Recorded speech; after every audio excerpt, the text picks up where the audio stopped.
Beetroot juice বানাচ্ছি। Beetroot একটা super food এবং এটা শরীরের জন্য একটা ম্যাজিক বলা চলে। বিশেষ করে fatty liver, diabetics, high pressure এগুলোর জন্য দারুণ কাজ করে। তো আমি এখানে বিটরুটের জুস বানাবো, সেটার জন্য আমি এখানে বিটরুট পাউডারটা নিয়ে নিলাম। অল্প একটু দিয়ে আগে এটাকে ভালো করে মিক্স করে নিব। দেখলেন কি সুন্দর একটা লাল কালার, দেখে মনে হচ্ছে যেন রক্ত, তাই না? আর এই কারণেই বিটরুট আরো বেশি উপকারী। বিটরুটের এই রক্তময় কালারটা শুধু কিন্তু এটা কালার না, এটা একইভাবে আমাদের শরীরে হিমোগ্লোবিন বাড়াতে সাহায্য করে। যাদের অ্যানিমিয়া বা রক্ত স্বল্পতা আছে তাদেরকে কিন্তু ডাক্তাররা নিয়মিত বিটরুট পাউডার খাওয়ার পরামর্শ দেয়, কারণ বিটরুটে আছে আয়রন, বিটরুটে আছে ফোলেট, আছে পটাশিয়াম, ভিটামিন সি, যেগুলো মানুষের রক্ত স্বল্পতা দূর করার পাশাপাশি রক্তের হিমোগ্লোবিন মাত্রা বৃদ্ধিতে দারুণভাবে সহায়তা করে।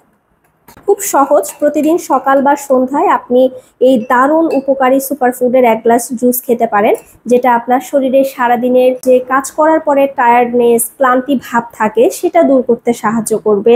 একইভাবে যাদের ফ্যাটি লিভারের সমস্যা আছে তাদের জন্য তো এটা ম্যাজিক বলা চলে, কারণ ফ্যাটি লিভার কিন্তু আসলে আমাদের যাদের আছে অনেকের শুরুতেই বোঝা যায় না। ফ্যাটি লিভারের গ্রেড আছে, গ্রেড 1, 2, 3। তো এটা যদি ফ্যাটি লিভারটাকে যদি আমরা শুরু থেকেই অবহেলা না করে শুরু থেকেই যদি আমরা এই ন্যাচারাল ডিটক্স ওয়াটারটা পান করি, আমরা কিন্তু এটা যে ভয়াবহ বা মারাত্মক পরিণতি আমাদের সাথে হতে পারে ভবিষ্যতে, সেটা থেকে আমরা রক্ষা পেতে পারি। কারণ ফ্যাটি লিভারটা কিন্তু পরবর্তীতে লিভার সিরোসিস, এমনকি মানুষকে লিভার ড্যামেজ করে লিভার ক্যান্সার, মানুষকে মৃত্যু পর্যন্ত এটা নিয়ে যেতে পারে। তো এখানে আমি বিটরুটের জুসটা বানানোর জন্য বিটরুট পাউডার দিয়েছি, নর্মাল টেম্পারেচারের পানি দিয়েছি। এবার আমি এখানে একটু পিঙ্ক সল্টটা যোগ করব, পরিমাণ মতো একটুখানি পিঙ্ক সল্ট দিয়ে দিব। এটা আর একটা উপকারী খাবার যেটা আমাদের শরীরে দারুণভাবে কাজ করে। যে কোনো ডিটক্স ওয়াটার তৈরি করার জন্যই কিন্তু পিঙ্ক সল্ট ব্যবহার করা হয়। এটা আমাদের ত্বকের জন্য, চুলের জন্য দারুণভাবে কাজ করে। পিঙ্ক সল্টে প্রচুর পরিমাণে ক্যালসিয়াম আছে এবং খনিজ উপাদান আছে যেগুলো আমাদের জন্য উপকারী। এখন আমি দিচ্ছি মধু। মধু তো প্রাকৃতিক শেফা, এটা যে কত উপকারী সেটা তো বলার অপেক্ষা রাখে না। আপনারা যে যেমন মিষ্টি খেতে পছন্দ করেন তেমন পরিমাণে এখানে মধু যোগ করে দিবেন। যারা মিষ্টিটা একটু বেশি খেতে পছন্দ করেন তারা একটু বেশি দিলেন, যারা একটু কম খেতে পছন্দ করেন বা ডায়াবেটিক্স আছে সেক্ষেত্রে পরিমাণ মতো খেলে হবে। মিক্স করে নিলেই দারুণ উপকারী একটা হেলদি ড্রিঙ্কস তৈরি হয়ে গেল। প্রতিদিন সকালে অথবা বিকালে, যে কোনো টাইম, দিনের যে কোনো সময়ে আপনি এটা খেতে পারেন। সকালে খেয়ে যদি আপনি অফিসে যান সেক্ষেত্রে আপনি সারাদিনের কাজ করার জন্য যে এনার্জি প্রয়োজন সেটা পেয়ে গেলেন। অফিস থেকে ফিরে যদি খান তাহলে সারাদিন কাজ করে আপনার যে ক্লান্তি ভাব সেটা দূর করার জন্য আপনি এই শরবতটা খেতে পারেন। একইভাবে নানান ধরনের অসুখ বিসুখ, রোগ ব্যাধির ক্ষেত্রে এই সকল উপাদান তো কাজ করেই। ডায়াবেটিক্স, হাই প্রেশার, হার্টের সমস্যা, গ্যাস্ট্রিক, কোষ্ঠকাঠিন্য, পেট ফাঁপা, বদহজম, অনেক অনেক উপকার করার জন্য এই জুসটা হেল্প করে।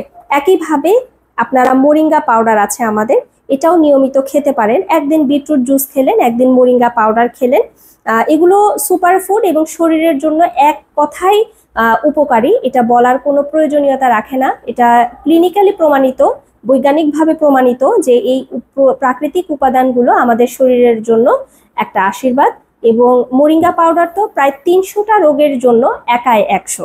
আলহামদুলিল্লাহ। তো আমাদের সবারই উচিত ওষুধ থেকে বের হয়ে প্রাকৃতিক এই খাবারগুলো বেশি বেশি খাওয়া, প্রাকৃতিক এই খাবারগুলো থেকে আমাদের শরীরের জন্য প্রয়োজনীয় উপকারগুলো আমাদের খুঁজে নেওয়া। খেতেও কিন্তু খুব স্বাদ। আমরা রুহ আফজা খাই না? পবিত্র রমজান মাসে আমরা রুহ আফজা দিয়ে নানান ধরনের শরবত খাই, শরবতের সাথে রুহ আফজা মেশে। রুহ আফজার যে ফ্লেভার, যে টেস্ট, এই বিটরুট পাউডারের জুসটার কিন্তু সেই একই ফ্লেভার, প্রায় একই রকম স্বাদ। বিশেষ করে এখানে মধু দেওয়ার কারণে স্বাদটা অনেক গুণ বেড়ে গেছে। একটু পিঙ্ক সল্ট যোগ করার কারণে যেমন স্বাদ বেড়েছে, উপকার বেড়েছে সাথে অনেক গুণ। তো আমাদের আজান ফুডসে কিন্তু দারুণ এই কম্বোটি অ্যাভেলেবেল আছে। Moringa powder, beetroot powder, season fresh মধু এবং পিঙ্ক সল্ট, এই কম্বোটা আপনারা একদম সাশ্রয়ী দামে নিতে পারবেন। প্রতিদিন একটি বাজে অভ্যাস, একটি খারাপ খাবার বাদ দিয়ে আসুন আমরা ভালো এবং উপকারী খাবারগুলো খাই, একটু স্বাস্থ্য সচেতন হই।